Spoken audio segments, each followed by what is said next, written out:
मैं कांग्रेस पार्टी के लिए और इस देश की सबसे बड़ी आवाज़ है। जब जब ज़रूरत पड़ती है इस देश के अंदर तानाशाही के खिलाफ अगर प्रखरता के साथ कोई आवाज़ निकल करके आती है तो वो हमारी नेता, हमारी लीडर सुप्रिया सेनेट जी हमारे बीच में है। हम उनका हार्दिक अभिनंदन और स्वागत करते हैं और सीधे हम उनसे आग्रह करते हैं कि आप मीडिया से मुखातिब हुए। पत्रकार बंधुओं को मैं आप ही से मुखातिब होने आई हूँ। आप हर एक व्यक्ति से मिलकर जाऊंगी। पहले हम लोग शांति से बात करेंगे, बाद में क्रांति करेंगे।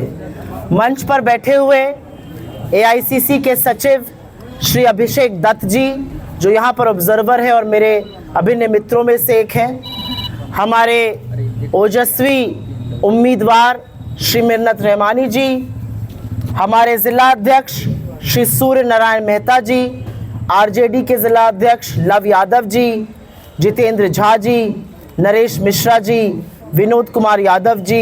एक सत्ता और एक सरकार है जो 20 साल से सत्ता में काबिज है और कॉमन सेंस ये कहता है कि अगर आप 20 साल 2 दशकों से सत्ता पर हैं और आज जब चुनाव और वोट मांगने का टाइम आया है तो आप जनता से मुखातिब होंगे और उनको अपना रिपोर्ट कार्ड दिखाएंगे और उस रिपोर्ट कार्ड में अपना काम दिखाएंगे और काम के बल पर आप कहिएगा हमने ये फला चीजें करी हैं, या तो हमें वोट दीजिए और अगर नहीं है तो वोट मत दीजिए। लेकिन जदयू और बीजेपी की जो डबल ट्रबल इंजन है वो बजाय रिपोर्ट कार्ड दिखाने के, इस देश के प्रधानमंत्री बिहार आते हैं और शब्द सुनिएगा क्या इस्तेमाल करते हैं। इस देश के प्रधानमंत्री बिहार आके कनपटी पर कट्टे जैसे शब्द का प्रयोग करते हैं।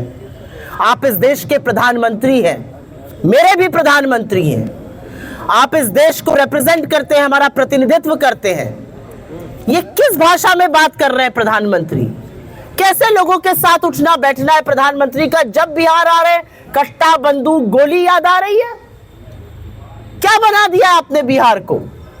मोकामा में दिन दहाड़े हत्या होती है और उसके बाद एनडीए का उम्मीदवार, जब उसकी मर्जी होती है, उसकी सहमति होती है, तब उनकी गिरफ्तारी होती है। यह असलियत है बिहार की। इस देश ने प्रधानमंत्री देखे हैं और संक्षिप्त में ये बोलकर मुद्दे पर बात करूंगी। इस देश ने वो प्रधानमंत्री देखे हैं जिन्होंने इस देश में आईआईटी, एम्स, बार्क, इसरो जैसी संस्थाएं बनाई, कोसी में 14 किलोमीटर लंबा बांध बनाया। इस देश ने ऐसे प्रधानमंत्री देखे जिन्होंने हरित क्रांति का उद्घोष किया, जय जवान जय किसान का नारा दिया। इस देश ने ऐसे प्रधानमंत्री देखे जिन्होंने पाकिस्तान के 2 टुकड़े करके विश्व का भूगोल बदला, बैंकों का राष्ट्रीयकरण किया, हमें एक परमाणु शक्ति बनाया। इस देश ने ऐसे प्रधानमंत्री देखे जिन्होंने 18 वर्ष के युवाओं को अपनी सरकार चुनने का हक दिया, आईटी और टेलीकॉम की क्रांति की नींव डाली। इस देश ने ऐसे प्रधानमंत्री देखे हैं जिन्होंने ग्लोबलाइजेशन के माध्यम से भारत को विश्व से जोड़ दिया। ऐसे प्रधानमंत्री देखे इस देश ने जिन्होंने भोजन का अधिकार, शिक्षा का अधिकार, स्वास्थ्य का अधिकार, सूचना का अधिकार, मनरेगा जैसे कानून बनाकर सशक्त किया। और आज प्रधानमंत्री बिहार, जो तप, तर्पण, ज्ञान, तपस्या, अध्यात्म की भूमि है, क्रांति की भूमि है, वहां पर आकर कहते हैं कनपटी पर कट्टा।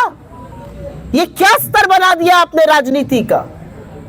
बिहार सब कुछ सहेगा, अपना यह सम्मान, अपना यह अपमान कतई नहीं सहेगा। और बिहार ने बदलाव का मन बना लिया है। जहां हम जा रहे हैं, जहां पर बातें हो रही हैं, बिहार के लोग बदलाव करेंगे। और बदलाव क्यों होना चाहिए? संक्षिप्त में बिहार पर बोलकर फिर सुपौल की बात करेंगे। बदलाव इसलिए होना चाहिए क्योंकि एक ढोल बजाया गया सुशासन का। क्या है वो ढोल? वो ढोल ये है कि एसआई की दिन दहाड़े हत्या हो जाती है। वो ढोल ये है कि मोकामा में दिन दहाड़े गोली चलती है, रक्त रंजन हो रहा है चुनाव में। वो ढोल ये है कि 6 महीने में 9 कारोबारियों की हत्या हो जाती है। वो ढोल ये है कि 953 अपराध रोज के हो रहे हैं। वो ढोल ये है कि 18 बच्चों का रेप हर हफ्ते हो रहा है। क्या है वो ढोल? 17 साल के सुशासन में, 17 साल के डबल इंजन में 53,150 निर्मम हत्याएं हुई है। यह है लॉ एंड ऑर्डर बिहार का। हम लोग टीवी पर गैंग्स ऑफ वसेपुर और मिर्जापुर देख के सोचते हैं अरे भगवान ऐसा कैसे हो सकता है। टीवी पर बिहार, आदमी आता है कट्टा पिस्तौल अपनी जेब में रखकर, अस्पताल में घुसता है, सीसीटीवी में सब कैद है, मार के चला जाता है। अस्पताल में घुसता है राज्य की राजधानी में, मैनेजर का हत्या करके चला जाता है। ये आपने बिहार को बनाया है। किस शिक्षा की बात करते हैं? जिस नालंदा में दुनिया से लोग शिक्षा अर्जन के लिए आते थे, उस बिहार में आज 16,000 से ज्यादा स्कूल बिना बिजली के चल रहे हैं। 73,000 से ज्यादा स्कूल में कंप्यूटर नहीं है। स्वास्थ्य की बात करिएगा, इसी दरभंगा के एम्स को ढूंढ ढूंढ कर हम लोग परेशान हैं। दरभंगा का एम्स कहीं दिख नहीं रहा है, लोग दूरबीन से ढूंढ रहे हैं दरभंगा के एम्स को।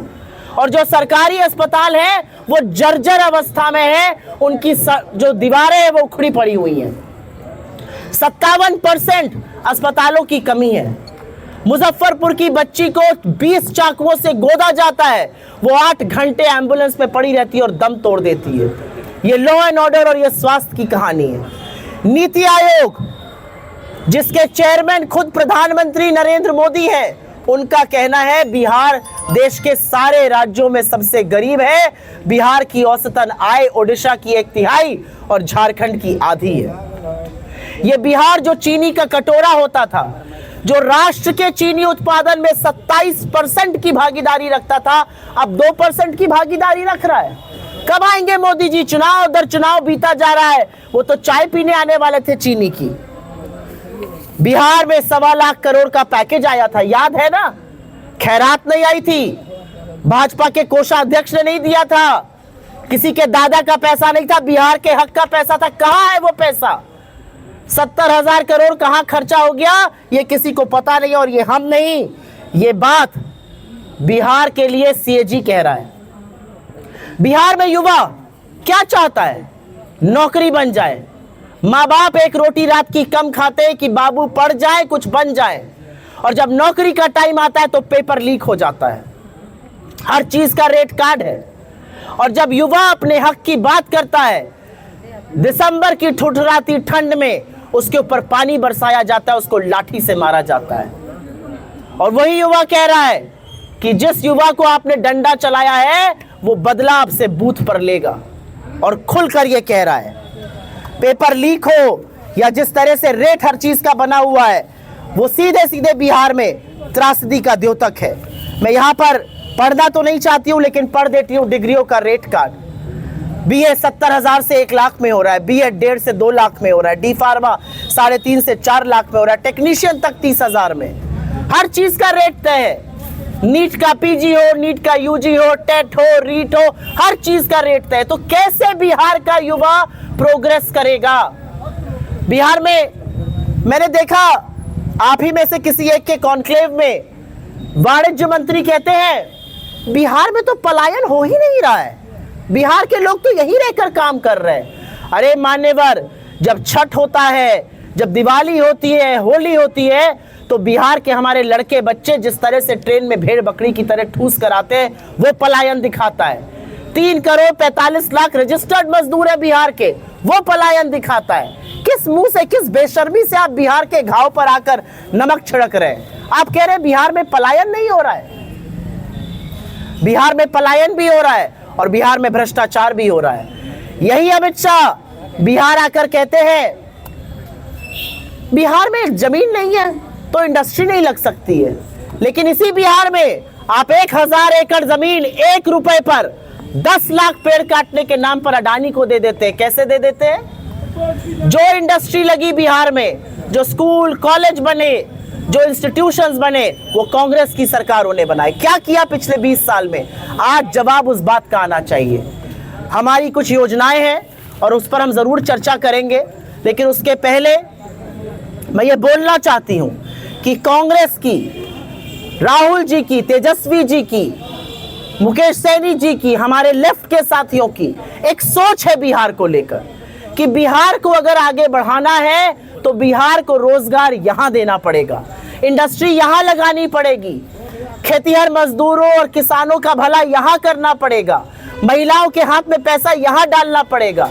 चुनाव मुहाने पर आया तो आप झुंझुना लेकर आ गए। आप महिलाओं को 10,000 रुपए दे रहे हैं, लेकिन बिहार की महिलाएं बड़ी जागरूक है। ये बिहार की महिलाएं हैं जो सब जानती और सब समझती हैं, और वो खुलकर कह रही हैं अगर हमारे रोजगार की ही बात थी तो 20 साल में क्यों नहीं किया। हम तो कहते हैं पैसा भी रखो और वोट भी मत दो, क्योंकि वो जानती है कि इन्हीं की महाराष्ट्र सरकार को डबल करना था लाडकी बहना, 25 लाख महिलाओं को निकाल दिया उस योजना से। दिल्ली में लागू ही नहीं हुई। अभिषेक दत्त जी दिल्ली से पूछिए इनसे। मध्य प्रदेश में डबल होनी थी, एक नया पैसा नहीं बढ़ा, महिलाएं निकाल दी जा रही हैं योजनाओं से। हर परिवार में एक सरकारी नौकरी दी जाए और ये हो सकता है। और आप में से कुछ जरूर इस पर सवाल पूछेंगे, उसका मैं जवाब दूंगी। हमारी योजना है कि एमएसपी दिया जाए, हमारी योजना है कि पलायन को रोकने के लिए यहाँ पर रोजगार बने, हमारी अति पिछड़े और महादलितों को लेकर योजना है। और जब राहुल जी और मुकेश सैनी जी कल एक पोखरा तालाब, जो यहाँ पे हमारे यूपी में उसको पोखरा कहते हैं, यहाँ पर पोखर कहते हैं शायद, जब वो उतरते हैं तो वो मछली पकड़ने नहीं उतरे, वो ये संदेश देने उतरे हैं कि इस देश की आबादी चाहे तालाब में हो, वो मछुआरे हो जो जीवन यापन वहां कर रहे हैं, हम उनके साथ उस पानी में भी खड़े हैं। वो मोदी जी की तरह बिस्लरी का तालाब नहीं बनवा रहे दिल्ली में छठ महापर्व के लिए, वो यहाँ पर मछुआरों के साथ उस तालाब में एक साथ छलांग मारते हैं। और अब मैं सुपौल पे बात करना चाहती हूँ। बिहार का नवीनतम जिला कितनी उम्मीदें आशाओं से बना था। एक व्यक्ति को लगातार जिताया जा रहा है, उसको जदयू अपना विश्वकर्मा कहती है। सवाल इस बात का है कि इन विश्वकर्मा महोदय ने कितने कॉलेजेस बनाए, कितने इंस्टीट्यूशन बनाए, कितने महिलाओं के लिए स्कूल कॉलेज बने। असलियत यह है कि चाहे वो ललन चौधरी जी हो, चाहे ललित नारायण मिश्रा जी हो, जो इंडस्ट्री बनी, जो उद्योग लगे, वो उनके लगाए हुए हैं। क्या किया इन विश्वकर्मा जी ने, जिनको जदयू अपना विश्वकर्मा कहती है? अपनी तिजोरियां भरी और अपने ठेकेदारों की तिजोरियां भरी। और इसीलिए आज आपके बीच में हम यह ऐलान करने आए हैं, हमारी सरकार बनेगी। और जिस तरह से कोसी में विस्थापित लोगों के साथ मजाक किया जा रहा है, उन पर होल्डिंग टैक्स लगाया जा रहा है, ये क्रूरता है, ये अन्याय है, हम वो खत्म करेंगे। और हम किसी भी कीमत पर ये होने नहीं देंगे। हम होल्डिंग टैक्स को खत्म करेंगे और कोसी पुनर्वास भूमि को टैक्स मुक्त घोषित करेंगे। स्मार्ट मीटर के नाम पर जो लोगों को ठगा जा रहा है और प्राइवेट बिजली वालों को बिजली का प्लांट लगाना है सरकार को, कुछ सालों बाद पता चलता है वो लगाएंगे अडानी। क्यों लगाएंगे भाई? प्राइवेट बिजली से जो लूटा जा रहा है वो लूट बंद करेंगे, 200 यूनिट बिजली की मुफ्त देंगे। बाढ़ प्रभावित क्षेत्र, असलियत यह है कि बिहार के साथ, जब बिहार 70% बाढ़ ग्रसित था, तब आपके वोट के साथ खिलवाड़ किया जा रहा था। हम बाढ़ प्रभावित इलाकों में तटबंध निर्माण के लिए 5 साल की योजना बनाएंगे और आधुनिक तकनीक से पुनर्वास करेंगे। सुपौल में युवा प्रशिक्षण और उद्यमिता केंद्र बनेगा। युवाओं को 2 लाख रुपए तक लघु उद्योग के लिए ब्याज मुक्त सहायता मिलेगी। और ये काफी सारी चीजें जो हम कह रहे हैं, ये हमने कर्नाटका में, तेलंगाना में, हिमाचल में, राजस्थान में, छत्तीसगढ़ में करके दिखाई है और इसका फायदा भी है। अभिषेक भाई प्रभारी हैं सचिव कर्नाटका के, उनसे पूछिए कैसे महिलाओं के हाथ में जब पैसा आया शक्ति योजना से या गृह लक्ष्मी से, उन्होंने छोटे छोटे उद्योग बनाए, अपने परिवार की शिक्षा का, अपने परिवार के स्वास्थ्य का मान बढ़ाया। किसानों को एमएसपी पर अधिक दाम मिलेगा, किसान हाट की स्थापना होगी, भूमिहीन दलितों और झुग्गीवासियों को जमीन का अधिकार मिलेगा और बेहतर आधारभूत सुविधाएं मिलेंगी। ये प्रेस कॉन्फ्रेंस खत्म करने से पहले यहाँ से कुछ ही दूर पर, कुछ ही फलांग पर रेलवे ओवरब्रिज 2022 में बन जाना था। 2025 में बैठे हैं, अभी भी सुपौल को कष्ट होता है, जाम लगता है, लोग परेशान हैं। वो रेलवे ओवरब्रिज क्यों नहीं बना? अगर डबल इंजन की सरकार है तो 2 डायरेक्शन में क्यों चल रही है? असल में डबल इंजन नहीं, ये ट्रबल इंजन है। और इसीलिए सुपौल और बिहार के बाकी क्षेत्रों का विकास नहीं हुआ है।